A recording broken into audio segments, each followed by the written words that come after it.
जय गुरु जी, शुकराना गुरु जी। मैं अपने सत्संग की शुरुआत गुरु जी के मंत्र से करता हूँ। ओम नमो शिवाय, शिव जी सदा सहाय। ओम नमो शिवाय, गुरु जी सदा सहाय। मैं अपने मन से कुछ नहीं बोलूँगा, जो भी मैं बोलूँगा मेरे बड़े पापा मेरे से बुलवाएंगे और मैं वही अपनी अपनी समस्या को यहाँ पर गुरु जी को सामने बताना चाह रहा हूँ। गुरु जी, मेरी समस्या को 1 साल से भी ऊपर हो गया है। अभी जैसी की तैसी बनी है, कोई सुधार नहीं हो रखा। मेरी आंटी यानी कि मेरी वाइफ माँ भी जैसे पहले थी वैसे ही अभी भी है। मैं महाशिवरात्रि की पर आपके बड़े मंदिर आपके दर्शन करने आया था। वो मेरा एक सौभाग्य था और मेरी तमन्ना में थी कि मैं बड़े मंदिर जाऊं, वहाँ से गुरु जी के स्वरूप को लाऊं और अपने घर में उनको विराजमान करूं। मैं अपने बच्चों से दूर रहता हूं। मैं जॉब करता हूं, मैं किराए पर रहता हूं, बच्चे अपने घर रहते हैं और मैं 15 दिन या महीने में एक बार जाता हूं। मैंने उनको जल प्रसाद भी चुपके से पिलाया है और गुरुजी मेरे को ब्लेसिंग देते हैं कि आने वाली तारीख होली के बाद तेरा ठीक हो जाएगा। फिर नवरात्रि के बाद कहा, फिर 29 तारीख और 1 मई को कहा। लेकिन वो ब्लेसिंग मेरे पर किस सत्संग के लिए थी मुझे पता नहीं, मेरे लिए नहीं हुई। मैं गुरुजी से कहता हूँ, अपने बड़े पापा से कहता हूँ कि वो दिन कब आएगा जब मेरे बच्चे, मेरे आंटी मेरे से कनेक्ट होंगे, मेरे बच्चे मेरे से बात करेंगे। गुरुजी, मैं बहुत परेशान हो गया गुरुजी, मैं हारमान हो गया हूँ। मेरी समझ में ये नहीं आ रहा मैं क्या करूँ गुरुजी। विश्वास है मेरे को अपने बड़े पापा पर गुरुजी मुझे एक ब्लेसिंग देते हैं, क्या उनको जल प्रसाद पिलाओ। गुरुजी बड़े पापा, मैं कैसे पिलाऊँ उनको, मैं तो घर से बाहर रहता हूँ। गुरुजी, आप मेरी समस्या को देखो पापा। मैं बाहर जॉब करता हूँ, 15-20 दिन में जाता हूँ, जल प्रसाद छुपके से ले जाता हूँ, छुपा के रखता हूँ और पानी में डाल देता हूँ। यही मैं इतना कर सकता हूँ गुरुजी। मैं बार-बार नहीं, से मेरी समस्या को देखो पापा। मैं 1 साल से काफ़ी परेशान हूँ। अब तो 7 महीने से मेरे बच्चों से भी बात नहीं कराती है और जब भी घर जाता हूँ एक बात करता हूँ वो मुझे 100 बार सुना देती है। बड़े पापा, अब मुझसे बात नहीं करो, आप ही उसको समझाओ, आप ही उसकी मत्ती को सही करो। और जिस किसी से भी बात करती है गुरुजी, मैंने उसे देखा है वैसे बात करते हुए अपनी आँखों से। आप तो जानते हैं, बाकी आप ज़्यादा जानते हैं, मैं उतना नहीं जानता। मुझे पता है फ़ोन पर बहुत रहती है, चिपकी रहती है, मेरे सामने भी बात करती है और मुझे जानबूझकर गुस्सा दिलाती है। और रात को भी मैंने 1-2 बार उसको बात करते हुए देखा है। पापा, बड़े पापा, आप वो जिससे भी बात करती है वैसे तो हमें पता, आप उसको दूर करो, उनको सज़ा दो गुरुजी। और जो भी बात करता है मेरा खाँसी है गुरुजी। मैं पापा आपसे बोलता हूँ, उनको खाँसी है। और मेरे को गुरुजी ने एक ब्लेसिंग ये भी दी थी कि आप अपने छत पर एक हनुमान जी का झंडा लगाएं। मैंने वो झंडा लगाया और परसों मैं 1 महीने के बाद घर गया तो मेरी वाइफ यानी कि आंटी ने वो झंडा उतार दिया। मैंने अपने बच्चों से पूछा, बेटा हनुमान जी का झंडा कहाँ है? उन्होंने कहा मम्मी ने उतार दिया। गुरुजी, आप देखो, उन्होंने हनुमान जी के अपमान किया है। उन्हें कैसे पता चल जाता है कि आप जादू टोना करके लाते हो। और कल मैं जब घर गया था 2 तारीख को, मेरे बच्चे ने कहा पापा मेरे सर में दर्द हो रहा है।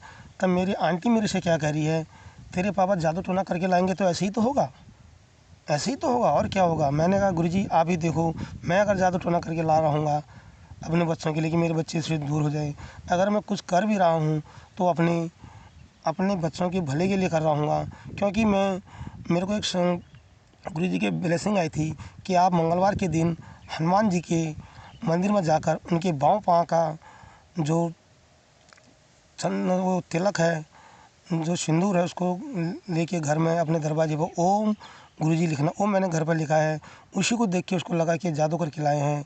और मेरे से कह रही है, क्योंकि मेरा एक मकान गांव में है और एक मकान मार्केट में है। मेरी आंटी मार्केट में रहती है, मेरी मम्मी गांव में रहती है। मेरे से कह रहे तुम अपने घर जाओ। क्या? मैंने कहा मेरा घर ये नहीं है। बोली है ओम नमो शिवाय, गुरुजी का मंत्र, ओम नमो शिवाय, गुरुजी सदा से अपने घर में करो जादू टोना, यहाँ मत थोड़ा अपने घर जाओ। मैंने कहा मेरा घर ये नहीं है क्या? गुरुजी, मैं अगर जादू टोना कर रहा हूँ वो आपको पता है, आप देख रहे हैं, इसको बताओ कौन जादू टोना कर रहा है।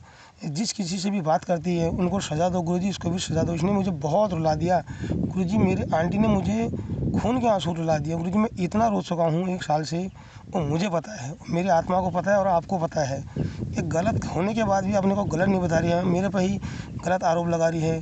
बाकी मैं गुरुजी क्या कहूँ, आप सब जानते हैं कौन गलत है कौन सही है, आपको न्याय करना है गुरुजी। और मैं इस समस्या से मुझे छुटकारा दो गुरुजी, मैं बहुत परेशान हो चुका हूँ। आपको जो सही लगे वो करें। मेरे 2 बच्चे हैं गुरुजी, मैं उनके लिए बात के लिए भी इस तरह जाता हूँ। महीने 15 दिन में घर जाता हूँ तभी मैं उनसे बात कर पाता हूँ गुरुजी। वो मेरे से बात भी नहीं कर पाती, बच्चों से भी बात नहीं कराती। बोल रही अभी तो 7 महीने हो गए हैं, अभी तो 7 ही महीने हो गए हैं, 7 साल लगेंगे। और दूसरी बात गुरुजी, मेरे से करीब मैं उनको महीने का 7,000-8,000 रुपये देता हूँ। बोली मेरे लिए नहीं, मेरे को पैसा नहीं देता कहती है। गुरुजी क्या मैं उसको पैसा नहीं देता हूँ? बोले मैं तेरी कंपनी में आऊँगी, वहाँ जाके तो मुझे आधा सैलरी देगा करके। जबकि गुरुजी मैं जो मैंने मार्केट में मकान बनाया था उसमें मेरे लोन की किस्त जाती है 25-30 हज़ार। मेरी हैसियत इतनी नहीं है कि मुझको एक बार मेरे को 20,000 महीना दो। अगर आप नहीं दोगे तो मैं आपकी कंपनी के बाहर गेट पर बैठ जाऊँगी और वहाँ ऐसा बोलूँगी कि मुझे पैसा नहीं देती है, नहीं देते हैं। गुरुजी मैं हर महीने उसको 7,000-8,000 रुपये देता हूँ और बोलती फिर भी कहती है मेरे को पैसा नहीं देती है। समाज में भी ये कहती है। आप तो यह कह रही है गुरुजी कि मैं आपकी कंपनी में आके आपके मैनेजर से बात करूँगी, मुझे पैसा नहीं देती है, मुझे आप आधा सैलरी यहीं से दो अकाउंट में। गुरुजी बड़े पापा आप उसी को रोको गुरुजी, उसको मेरे कंपनी में मत आने देना गुरुजी। अगर वो कंपनी में आती है गुरुजी तो मैं जो मेरे लोन की किस्त चल रही है, मेरे जो लोन की किस्त 25-30 हज़ार EMI जाती है गुरुजी, मैं कहाँ से दूँगा? उसको मेरे कंपनी से आने से रोकना, उसकी मत्ती को इस टाइप का बना दो कि मैं कंपनी में नहीं। ऐसा करी मैं तेरे कंपनी में 1.5-2 महीने के बाद तेरे कंपनी में आऊँगी कह रही। मेरे बड़ा बेटा मेरे को समस्या से छुटकारा पाओ गुरुजी। आप तो पूरे दुनिया का भला करते हो गुरुजी, आपके लिए तो कोई असंभव है ही नहीं, कोई काम असंभव नहीं है। फिर ये काम कैसे असंभव हो गया गुरुजी? आपसे बड़ा तो कोई है ही नहीं। क्या ये दोनों जो बात करते हैं ठल्ट पल्ट, मेरी आंटी वाइफ ये बड़े हैं कि आपसे इतनी इंसान है ये, आप पे इसको काबू नहीं कर पा रहे गुरुजी? वो दिन कब आएगा जब आप ब्लेसिंग देते हैं? मैं आपकी ब्लेसिंग से ही जी रहा हूँ गुरुजी।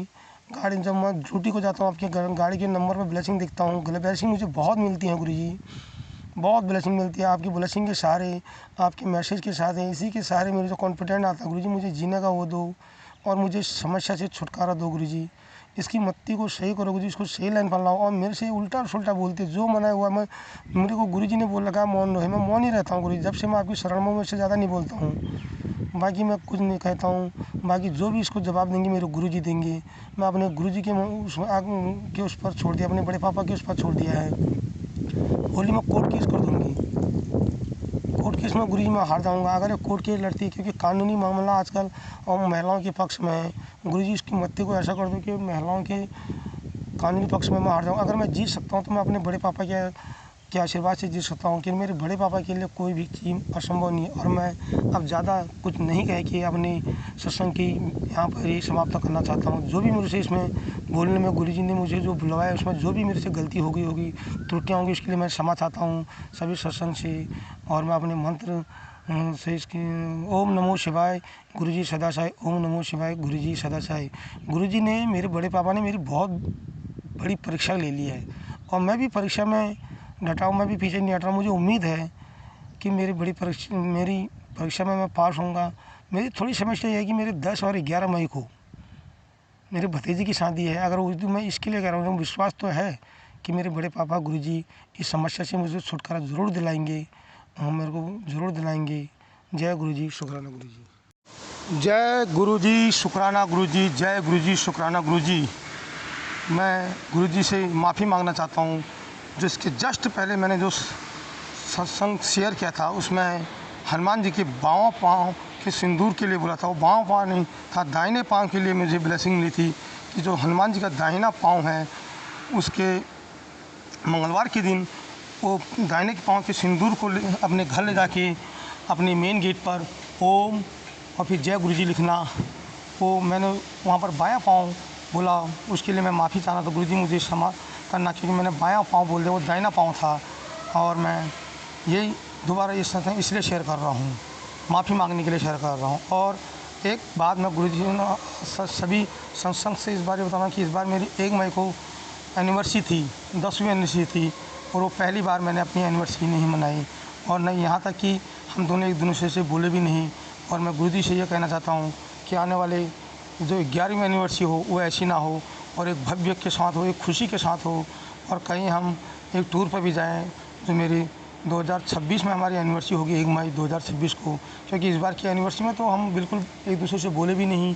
मैं तो अपने वाइफ के लिए गिफ्ट ले गया था और उसने वो गिफ्ट पकड़ा नहीं, उधर रख दिया और ना बोली भी। मेरी ये 10वीं एनिवर्सरी बिल्कुल ख़ास नहीं रही। और अब मैं ज़्यादा कुछ कहना नहीं चाहता हूँ, यहीं पर अपना वाणी को विराम। बाकी मैं जो भी कहेंगे मेरे गुरुजी मुझे मार्गदर्शन देंगे। जय गुरुजी, शुक्राना गुरुजी। ओम नमो शिवाय, शिवजी सदा सहाय। ओम नमो शिवाय, गुरुजी सदा सहाय। संगत जी, अगर आप भी अपना शुक्राना सत्संग हमारे चैनल पर शेयर करना चाहते हैं तो आप लिखकर या फिर ऑडियो फाइल के रूप में हमें अपना शुक्राना सत्संग भेज सकते हैं।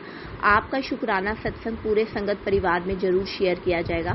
संगत जी, अगर आप इस चैनल पर नए हैं तो चैनल को लाइक और सब्सक्राइब करना बिल्कुल मत भूलिएगा और बेल आइकन को जरूर दबाइएगा, ताकि जब भी मैं कोई नया सत्संग अपलोड करूं तो गुरु जी की ब्लेसिंग्स आप तक सबसे पहले पहुंचे।